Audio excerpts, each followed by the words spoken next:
फौजी ने ससुराल वालों पर लगाया उत्पीड़न का आरोप। 1 वर्ष पूर्व किया था प्रेम विवाह। शादी की प्रथम वर्षगांठ पर पत्नी से मिलने पहुंचे फौजी को ससुराल वालों ने धमकाया। देश की रक्षा करने वाले फौजी ने पत्नी व ससुराल वालों से परिवार की रक्षा की गुहार लगाई है। वहीं फौजी ने आला अधिकारियों से शिकायत पर न्याय की मांग की है।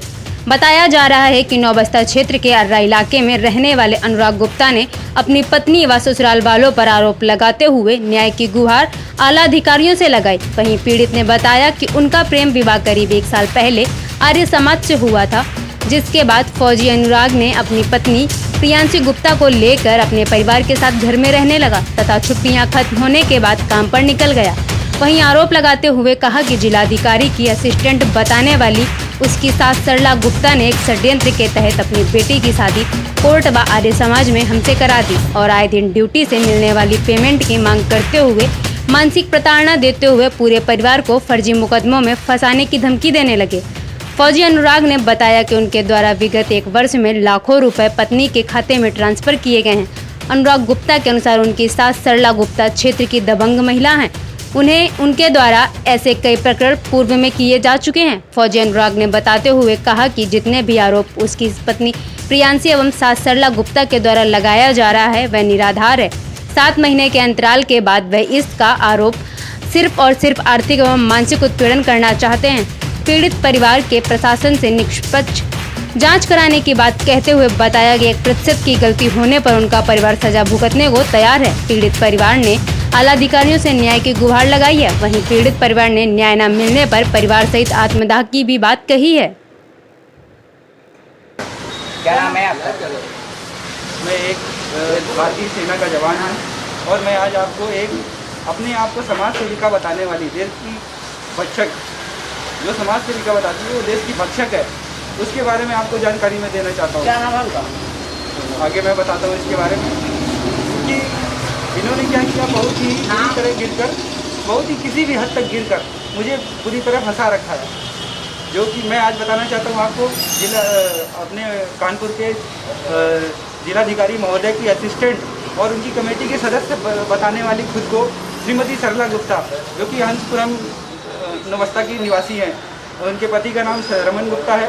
उन्होंने कि एक षड्यंत्र के तहत अपनी बेटी की शादी मेरे घर पे मुझसे दहेज रहित कोर्ट मैरिज की और मेरे भोले भाले परिवार को, 4 लोगों के परिवार खुशहाल को बर्बाद करके रख दिया बिल्कुल। और आए दिन उनका बस एक ही कहना, आए दिन कहना कि मुझे पेमेंट की मांग रखनी, ड्यूटी पर मुझे प्रताड़ित करना और लगातार गंदे गंदे आरोपों की धमकी देना। यहाँ तक कि उन्होंने शुरू में तो पेमेंट की मांग रखी, फिर नहीं देने पर इन्होंने अपनी बेटी को घर पे बिठा दिया और घर पे बिठाने के बाद उसको कमाई करवाने की धमकी दी।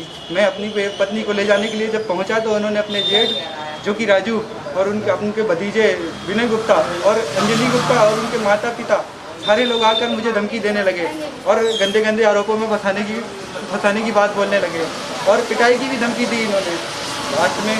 आज मैं आप लोगों से पूछना चाहता हूँ कि अगर देश के रक्षक के साथ में ऐसा हो रहा है तो आप लोग क्या चाहेंगे?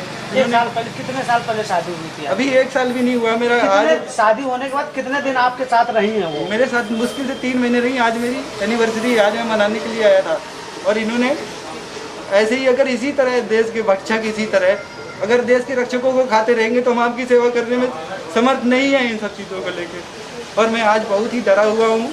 इन्होंने बस अपने जिलाधिकारी महोदय का हवाला दिया, बोला जिलाधिकारी महोदय मेरे घर के और पुलिस प्रशासन कानपुर का मेरी जेब में है, ठीक है। और इन्होंने कहीं का भी किसी तरह नहीं छोड़ा हुआ है। क्या कोई दहेज आपने लिया था? दहेज देके शादी की थी? कुछ भी दहेज की बात नहीं थी, दहेज की बात कुछ भी नहीं थी। इन्होंने बस सामाजिक तौर पे शादी की, जो सामान नॉर्मली दिया जाता है वो हुआ, उसके बाद में दहेज की कोई बात नहीं। मैं खुद दहेज के खिलाफ हूँ। आप प्रताड़ित रह रहे थे, क्या आपने कोई कुछ अधिकारी से अभी तक कोई बात कही है? क्या बताई आपने? मैं इसको लेके मैं अभी कुछ ही देर पहले कमिश्नर साहब के ऑफिस में गया मैं, लेकिन उन्होंने ये बताया कि नौबस्ता थाना के का मैटर है, वहाँ जाइए। जबकि मैं पहले से ही डरा हुआ हूँ कि उन्होंने नौबस्ता थाना को अपनी जेब में बता रखा है। और आगे मैं यही चाहता हूँ, मैं सभी नारियों की इज्जत करता हूँ जो कि सत्य के खिलाफ लड़ रही हैं, लगातार लड़ रही है। मैं उनकी इज्जत करता हूँ, मेरा डिपार्ट इज्जत करता है। लेकिन इसी तरह आगे आए दिन कई व्यक्ति और जवान, सेना के जवान ऐसे शादी के व्यापारियों के चक्कर में फंस जाते हैं और पूरी तरह फंसते चले जाते हैं, चुप करा दिया जाता है उनको। आज मैं आवाज़ उठा रहा हूँ और मेरी विनती है आप सभी लोगों से हाथ जोड़कर कि बस इसको ऊपर तक ले जाइए, बस कैसे भी करके इसको हर जगह फैलाइए। एक बात ये बताइए, पुलिस ने क्या आश्वासन आपको दिया अभी तक? क्या पुलिस ने आश्वासन? इन्होंने एक टेलर मुझे दे रखा है। मैं इनके घर में अपनी बीवी को लेने के लिए गया था, इन्होंने डायरेक्टली अपने जुगाड़ से पुलिस वालों को बुलाकर मुझे चौकी पहुंचा दिया।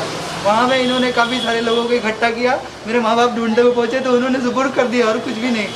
आज आप पुलिस के पास गए, क्या पुलिस ने आश्वासन दिया आपसे? पुलिस ने आश्वासन यही दिया कि थाना नवस्था आप जाइए। आज मैं यहीं खड़ा हूँ, यहाँ बताऊँगा, लेकिन उससे पहले मैं ये चाहता हूँ हमारे देश की जनता, कानपुर की जनता जागरूक हो और इनके खिलाफ एक्शन ले।